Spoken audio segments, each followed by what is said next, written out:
త్వరలో తెలంగాణ కేబినెట్ విస్తరణ ఉండబోతోందా? మంత్రి పదవి కోసం నేతల మధ్య తీవ్ర పోటీ నెలకొందా? ఉమ్మడి ఆదిలాబాద్ జిల్లా నుంచి ఎవరికి దక్కబోతోంది? ఇందుకు నయా ఫార్ములాను వాడబోతున్నారా? సీనియర్ నేతలకే మంత్రి పదవి దక్కబోతోందా, లేక కొత్త వారికి అవకాశం ఇవ్వబోతున్నారా? రోజు రోజుకు పరిణామాలు మారడానికి గల కారణాలేంటి? ప్రేమ్ సాగర్ రావు, గడ్డం సోదరులతో పాటు మరో పేరు తెరపైకి ఎందుకు వచ్చింది?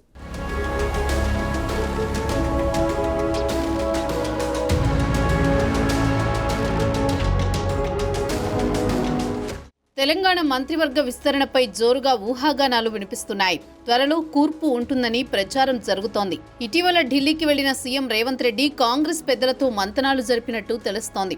ఈ క్రమంలోనే మంత్రివర్గ రేసుపై గుసగుసలు ఊపందుకున్నాయి. ఉమ్మడి ఆదిలాబాద్ జిల్లా నుంచి మంత్రి పదవిని భర్తీ చేస్తారని తెలుస్తోంది. తెలంగాణ ఏర్పడ్డాక మంచిర్యాల జిల్లాకు చెందిన నాయకులకే మంత్రి పదవులు దక్కాయి. ఇప్పుడు అదే బాటలో హస్తం పార్టీ అడుగులు వేస్తోందట. తూర్పు జిల్లా మంచిర్యాల నుంచి 3 కాంగ్రెస్ ఎమ్మెల్యేలుండగా పశ్చిమ జిల్లాలో ఒక్క ఖానాపూర్ నుంచి ఆ పార్టీ ప్రాతినిధ్యం వహిస్తోంది. ఈ క్రమంలోనే మంచిర్యాల జిల్లాలో ఎవరికి మంత్రి పదవి వరిస్తుందన్న చర్చ నడుస్తోంది.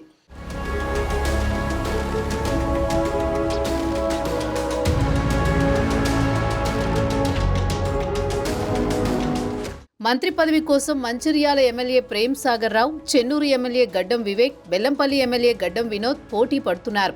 ఇప్పటికే వీరంతా లాబియింగ్ చేస్తున్నట్లు తెలుస్తోంది. పార్టీ పెద్దలు సీఎం రేవంత్ రెడ్డితో సంప్రదింపులు జరుపుతున్నారట. ఇటు నియోజకవర్గాల్లో తమ నేతకే మంత్రి పదవి అంటూ ద్వితీయ, తృతీయ శ్రేణి నాయకులు ప్రచారం చేసుకుంటున్నారు. అయితే అధిష్టానం మాత్రం మరో పేరును పరిశీలిస్తున్నట్టు తెలుస్తోంది. ఖానాపూర్ ఎమ్మెల్యే వెడ్మ బొజ్జు ఉమ్మడి ఆదిలాబాద్ జిల్లా నుంచి రేసులో ఉన్నట్లు ఊహాగానాలు వినిపిస్తున్నాయి. సీఎం రేవంత్ రెడ్డి, మంత్రి సీతక్కకు ఆయన సన్నిహితంగా మెలుగుతుండటంతో ఈ వాదనలకు బలం చేకూరుతోంది. ఇదే జరిగితే ఉమ్మడి జిల్లాలో పార్టీకి తామే దిక్కు అని చెప్పుకుంటున్న కీలక నేతల పరిస్థితి ఏంటన్న వాదన ఉంది.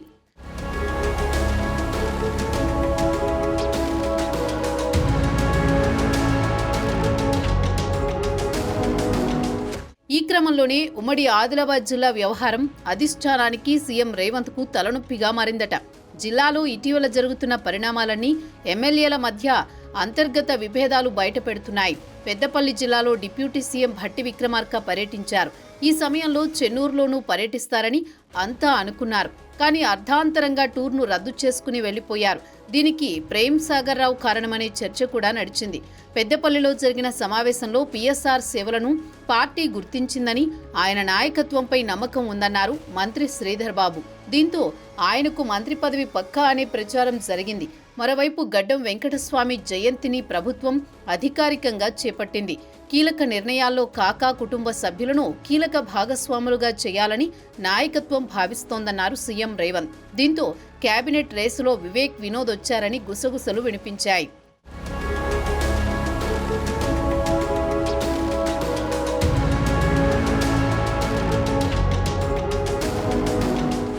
ఈ నెలలోనే మంత్రివర్గ కూర్పు ఉంటుందని కాంగ్రెస్ నేతలు అంటున్నారు. ఈ క్రమంలోనే ఆదిలాబాద్ జిల్లా నేతల విషయం సీఎం, డిప్యూటీ సీఎం, మంత్రుల మధ్య చిచ్చు పెట్టే అవకాశం ఉందని పీసీసీ భావిస్తున్నట్లు ప్రచారం జరుగుతోంది. ఇందులో భాగంగానే గొడవలకు చెక్ పెడుతూ వెడ్మ బొజ్జుకు మంత్రి పదవి ఇవ్వాలనే ఆలోచనకు వచ్చినట్టు తెలుస్తోంది. ఈ విషయాన్ని ప్రేమ్ సాగర్ రావు, గడ్డం సోదరులకు చేరవేసినట్లు పార్టీ వర్గాలే గుసగుసలాడుతున్నాయి. బొజ్జుకు మంత్రి పదవి ఇస్తే గిరిజన ప్రాంతాల్లో పాగా వేయొచ్చని కాంగ్రెస్ అధిష్టానం యోచిస్తోందట.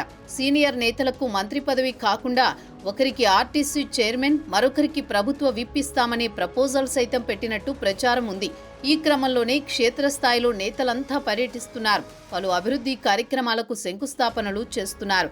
మంత్రి పదవి రాకపోతే ఏం చెయ్యలేమనే విషయాన్ని చెప్పేందుకే ఇలా చేస్తున్నారన్న టాక్ వినిపిస్తోంది. మొత్తంగా ఉమ్మడి ఆదిలాబాద్ జిల్లా నుంచి ఎవరికి మంత్రి పదవి దక్కుతుందో చూడాలి.